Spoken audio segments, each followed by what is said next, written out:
সরকার ইসিতে প্রভাব বিস্তারের চেষ্টা করলে দায়িত্ব ছাড়ার হুঁশিয়ারি সিইসির। নির্বাচনের আগে অস্ত্র উদ্ধার আরও জোরদার, জানালেন স্বরাষ্ট্র উপদেষ্টা।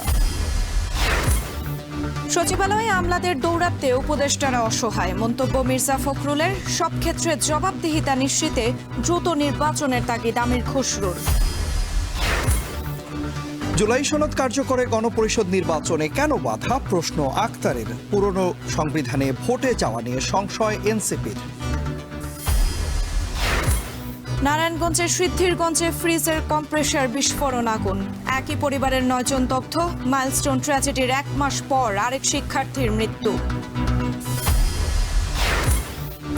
কুমিল্লায় লরি উল্টে 4 জন নিহতের পর টনক নড়ল প্রশাসনের। 24 ঘন্টার মধ্যে পদুয়ার বাজারের ইউটার্ন বন্ধ হলেও ঝুঁকিপূর্ণ 53